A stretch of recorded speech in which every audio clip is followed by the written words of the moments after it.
नमस्कार विद्यार्थी मित्रांनो. इयत्ता 12वी मराठी युवक भारती या पुस्तकाचा आपण अभ्यास करत आहोत. उपयोजित मराठी अंतर्गत आपण पहिले जे 2 व्हिडिओ होते ते पहिला भाग त्यातला मुलाखत यावर आधारित अभ्यासलेले आहेत. उपयोजित मराठीमधील दुसरं प्रकरण आहे माहिती पत्रक. हा आता आपण अभ्यासायचा आहे. आता माहिती पत्रक म्हणजे काय, तर आजचे युग हे स्पर्धेचे युग आहे. रोज नव्या नव्या संस्था, उद्योग उदयाला येत आहेत. नव्या तंत्रज्ञानाच्या सोबतीने नव्या नव्या योजना जागतिक बाजारात सर्रास वावरत आहेत.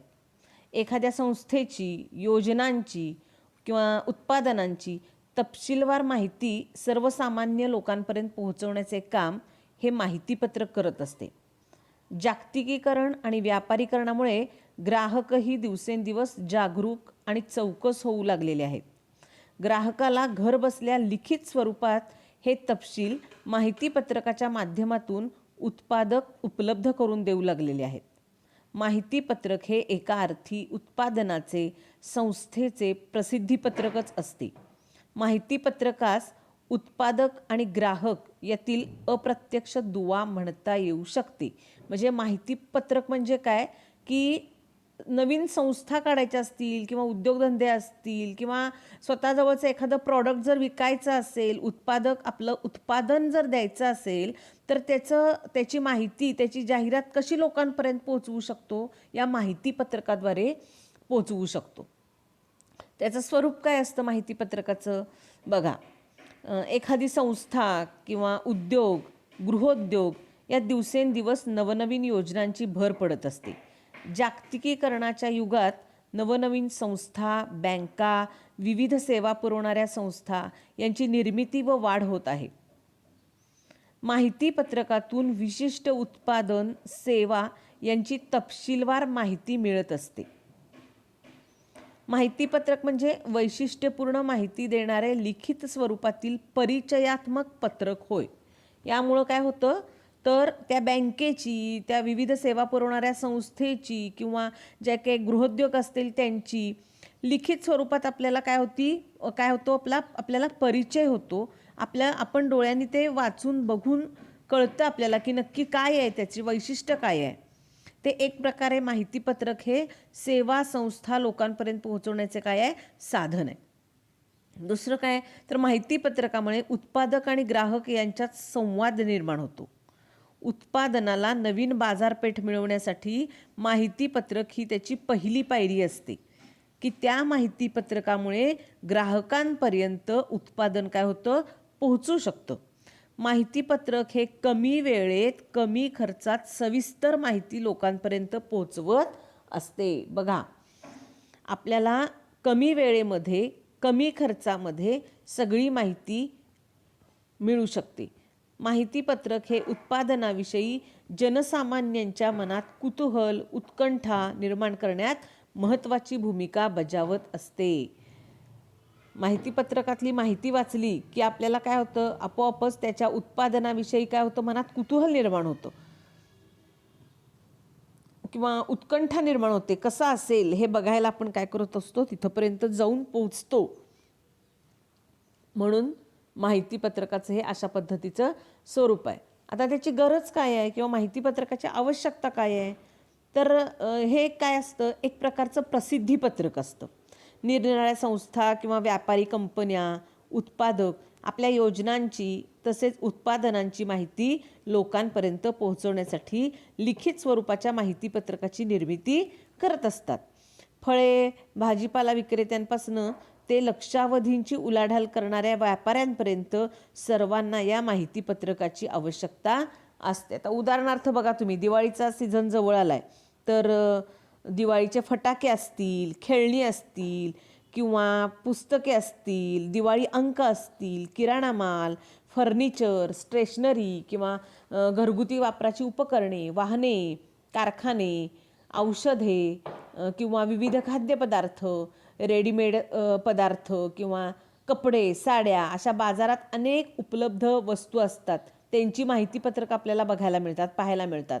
यासोबत सिनेमागृहे, सांस्कृतिक संस्था, बँका, शैक्षणिक संस्था, पतपेढ्या, पर्यटन संस्था इत्यादीमध्ये सुद्धा आकर्षित करण्यासाठी, समुदायाला आकर्षित करण्यासाठी, की जेणेकरून तिथं लोक गेली पाहिजेत, तिथंपर्यंत पोहोचली पाहिजेत, आणि म्हणून माहितीपत्रकाची आवश्यकता असते. यातून त्यांनी ते काय करतात, आपली वैशिष्ट्ये वेगळी किंवा आपलं वेगळेपण, ग्राहकाला होणारे फायदे हे अधोरेखित केले जातात, आणि माहितीपत्रक हे त्यासाठी एक उत्तम प्रकारचं साधन आहे. आता या पत्रकाचं वर्गीकरण करता येतं. एक पानी माहितीपत्रक ज्याला हँडबिल म्हणतो, लघुपुस्तिका माहितीपत्रक ज्याला पॅम्पलेट म्हणतो, किंवा पुस्तिका माहितीपत्रक ज्याला ब्राउचर म्हणतो आपण. अशा 3 प्रकारे हे माहितीपत्रक काय होतं, विभागलेलं आहे, किंवा त्याचं वर्गीकरण आपल्याला करता येईल.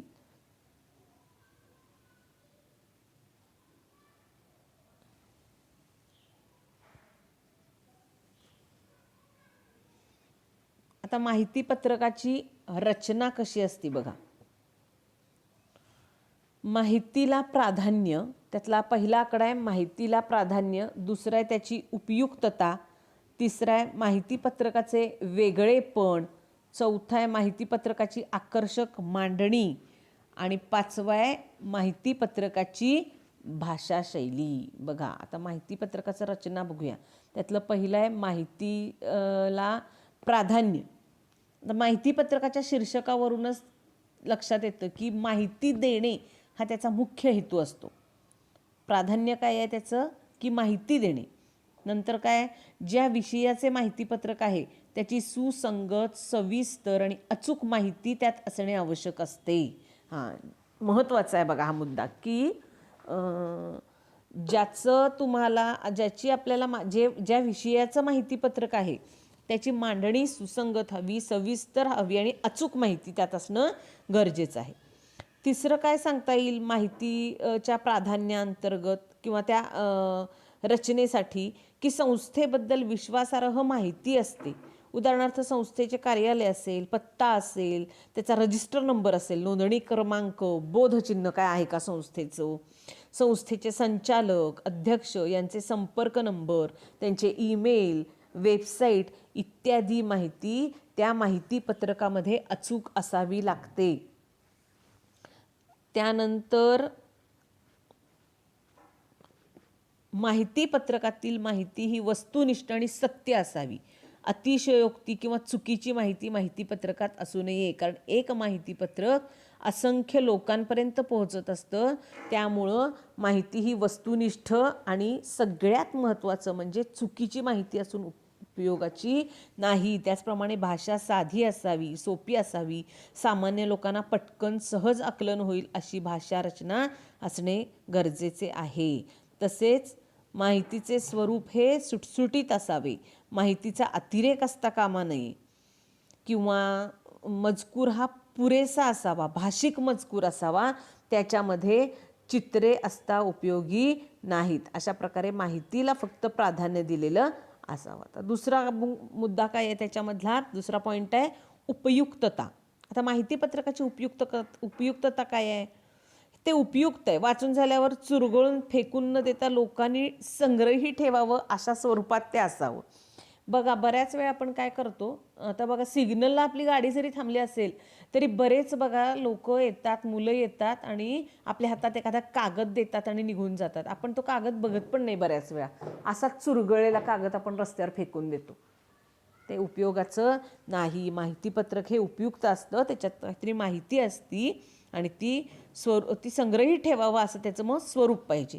त्याचप्रमाणे ग्राहकाच्या ती उपयोगाची किंवा जिव्हाळ्याची माहिती असेल तर त्याची उपयुक्तता मात्र नक्कीच वाढते. माहितीपत्रकातील माहिती ही आकर्षक आणि विश्वासार्ह असेल तर वाचक अशी माहितीपत्रकं जपून ठेवतात किंवा त्याचा प्रचार करतात.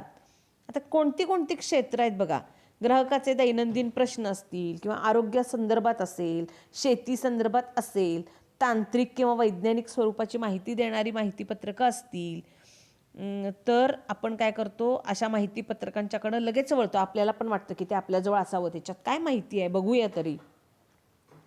उदाहरणार्थ कोरोनावर मात करताना कशी वाढवायची प्रतिकारशक्ती, किंवा फळांची ओळख, खरी ओळख पटवताना अशी, किंवा अन्नधान्यावरील भेसळ, अशा आशयाची जर माहितीपत्रक असतील तर आपण काय करू शकतो, ती जमवून त्याच्यावरती विचार करून तिथपर्यंत पोहोचायचा आपण प्रयत्न करतो. आता माहितीपत्रकाचं वेगळेपण बघा. वेगळेपण काय आहे? बाजारात रोज नवीन नवीन उत्पादने येत असतात. या स्पर्धेत आपल्या उत्पादनाच्या माहितीपत्रकाचेही वेगळेपण टिकवणे आवश्यक असते. त्यासाठी माहितीची मांडणी वेगळेपणाने केली जाते. अन्य माहितीपत्रकांपेक्षा आपले माहितीपत्रक वेगळे ठरण्यासाठी मजकुराची आकर्षक मांडणी, माहितीची उपयुक्तता सांगणारा आकर्षक मजकूर, आकार, पानांची मांडणी, सुलेखन, अक्षरांची ठेवण किंवा माहितीपत्रक त्या पॅम्पलेटसाठी वापरलं जाणारा कागद, हे सुद्धा गोष्ट महत्त्वाची आहे. आपण त्यातून आपला वेगळेपणा दाखवू शकतो.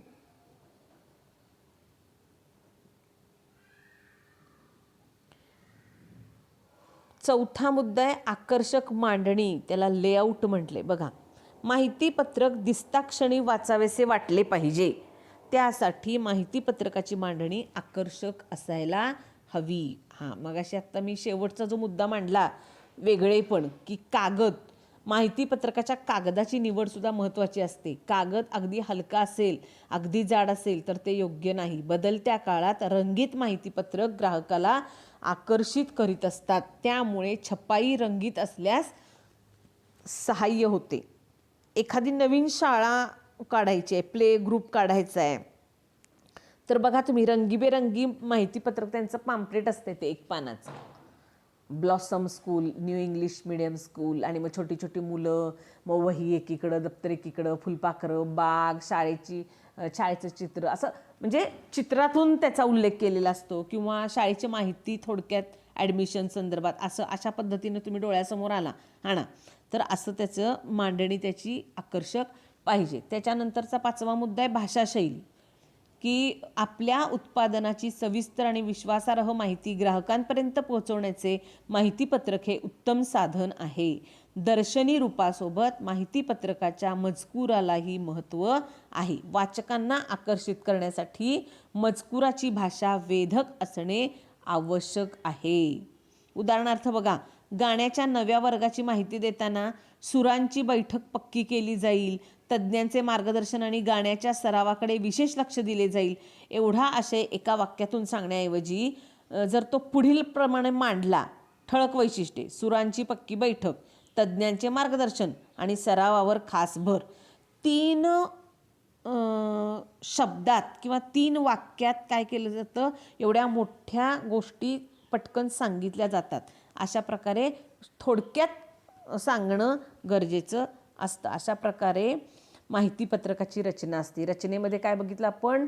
माहितीला प्राधान्य दिलं पाहिजे, तिची उपयुक्तता बघितली पाहिजे, माहितीपत्रकाचं वेगळेपण लक्षात घेतलं पाहिजे, मांडणी त्याची आकर्षक पाहिजे, आणि भाषाशैली महत्त्वाची आहे. अशा प्रकारे माहितीपत्रकाचं हे स्वरूप आपल्याला इथं बघितलं आपण. त्याचा पुढचा भाग बघूया.